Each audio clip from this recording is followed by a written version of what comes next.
আসসালামু আলাইকুম রহমতুল্লাহি ওবারাকাতু। সম্মানিত দিনী বোন সকলরে আজকে কতটি প্রশ্ন আর উত্তর শেয়ার করতাম ইনশাআল্লাহ।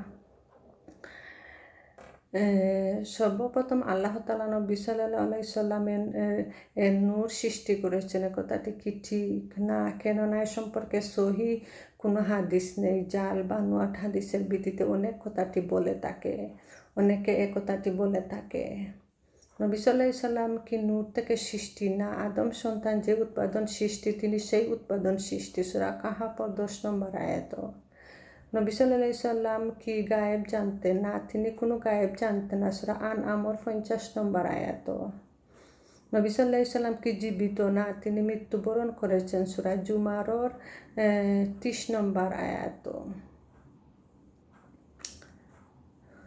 নবী সাল্লাল্লাহু আলাইহি সাল্লাম কি হাজের নাজের অর্থাৎ সবখানে উপস্থিত হতে পারেন?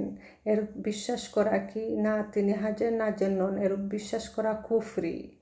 নবী সাল্লাল্লাহু আলাইহি সাল্লাম কি কারো অপকারের ক্ষমতা রাখেন না? সূরা জিনর 21 নম্বর আয়াত। নবী সাল্লাল্লাহু আলাইহি সাল্লামের জন্মদিবস উপলক্ষে ঈদে মিলাদুল নবী উদযাপন করার হুকুম কি? না জায়েজ, বিদাত।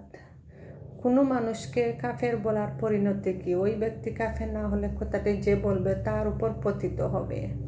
ফাসেক ব্যক্তির ইমামতি নামাজ পড়া জায়েজ কি? ফাসেককে ইমাম নিযুক্ত করা জায়েজ নয়, তবে সে ইমাম হয়ে গেলে তার পিছনে নামাজ পড়া জায়েজ। মুসলমানদের সাথে চুক্তিবদ্ধ কোনো কাফেরকে হত্যা করার হুকুম কি? হারাম।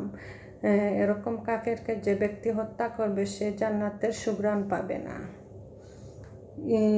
হিন্দু, ইহুদি, খ্রিস্টান প্রভৃতি কাফেরকে কেউ যদি কাফের না বলে তাতে কোনো ক্ষতি আছে কি? তাদের যে ব্যক্তি কাফের বিশ্বাস করবে না বা তাদেরকে কাফের বলতে দ্বিধা করবে সে কাফের হয়ে যাবে। আল্লাহর সুন্নত ওয়ালা জামায়াত কারা? যারা আকীদা ও আমলের ক্ষেত্রে কুরআন ও সুন্নাহকে আঁকড়ে ধরে থাকে এবং তার উপর ঐক্যবদ্ধ থাকে আর সাহাবায়ে কেরাম তথা সালাফ সালেহিন নীতিকে অনুসরণ করে। ইসলাম বা তার কোনো বিষয় নিয়ে ঠাট্টা বিদ্রূপ করলে পরিণতি কি? যে এরূপ করবে সে ইসলাম থেকে বের হয়ে যাবে। বৈধ ওসিলা কত প্রকার ও কি কি? 3 প্রকার। আল্লাহর নাম গুণাবলীর ওসিলা, নেক আমলের ওসিলা, সৎ ব্যক্তির দুয়ার ওসিলা।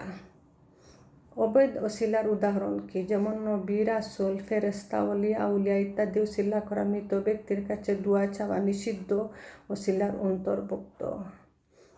কবরে বা মাজারে বা কোনো পীরের উদ্দেশ্যে মান্যত করার হুকুম কি? শিরক। পবিত্র কুরআনুল করিমে কতটি সূরা আছে? 114টি। পবিত্র কুরআনের প্রথম সূরার নাম কি? সূরা ফাতিহা। পবিত্র কুরআনের সবচেয়ে বড় সূরার নাম কি? সূরা বাকারা। পবিত্র কুরআনের সবচেয়ে ছোট সূরার নাম কি? সূরা কাউসার। পবিত্র কুরআনের মধ্যে সবচেয়ে বড় আয়াত কোনটি? কোন সূরায়? সূরা বাকারার 282 নং আয়াতে। পবিত্র কুরআনের মধ্যে সবচেয়ে ফজিলতপূর্ণ আয়াত কোনটি? আয়াতুল কুরসি, সূরা বাকারার 255 নং আয়াতে। ফরজ নামাজ জানতে কোন আয়াতটি পাঠ করলে মৃত্যু ছাড়া জান্নাতে যেতে কোনো বাধা থাকে না? আয়াতুল কুরসি। পবিত্র কুরআনে কোন সূরাটি পাঠ করলে কবরের আযাব থেকে রক্ষা পাওয়া যায়? সূরা মুলক 67 নং আয়াতে। 67 নং সূরা। পবিত্র কুরআনের কোন সূরাটি কুরআনের 1/3 সমান? সূরা ইখলাস 112 নং সূরা। পবিত্র কুরআনে কোন সূরার প্রতি ভালোবাসা মানুষকে জান্নাতে নিয়ে যায়? সূরা ইখলাস। কোন সূরাটি পবিত্র কুরআনের 1/4 সমপরিমাণ? সূরা কাফিরুন 109 নং সূরা। পবিত্র কুরআনের কোন সূরাটি জুমার দিন বিশেষভাবে পাঠ করা মুস্তাহাব? সূরা কাহাফ 18 নং সূরা। পবিত্র কুরআনে কোন সূরার প্রথমাংশ তেলাওয়াতকারী দাজ্জালের ফিতনা থেকে রক্ষা করবে? সূরা কাহাফের প্রথম 10টি আয়াত 18 নং সূরা। পবিত্র কুরআনের কোন দুটি সূরা জুমার দিন ফজরের নামাজে তেলাওয়াত করা সুন্নত? সূরা সাজদা ও দাহর। পবিত্র কুরআনে কোন দুটি সূরা জুমার নামাজে তেলাওয়াত করা সুন্নত? সূরা আলা ওয়া গাশিয়া। পবিত্র কোরআনে পবিত্র কোরআন কত বছরে নাজিল হয়েছিল? 23 বছরে। মুহাম্মদ সাল্লাল্লাহু আলাইহি সাল্লামের নাম পবিত্র কোরআনে কত স্থানে উল্লেখ হয়েছে? 4 স্থানে। সূরা আলে ইমরানের আয়াত 144, সূরা আহজাবের আয়াত 40, সূরা মুহাম্মদের আয়াত 2, সূরা ফাতহার আয়াত 29। পবিত্র কোরআনে সর্বপ্রথম কোন আয়াত নাজিল হয়? সূরা আলাকের প্রথম 5টি আয়াত। ইকরা বিসমি রাব্বিকাল্লাযী। পবিত্র কোরআনের কোন আয়াতটি সর্বশেষ নাজিল হয়েছিল? সূরা বাকারার 281 নং আয়াত।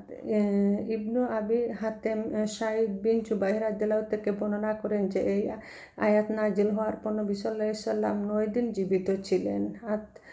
তাকফি হনুমিন কোরআন।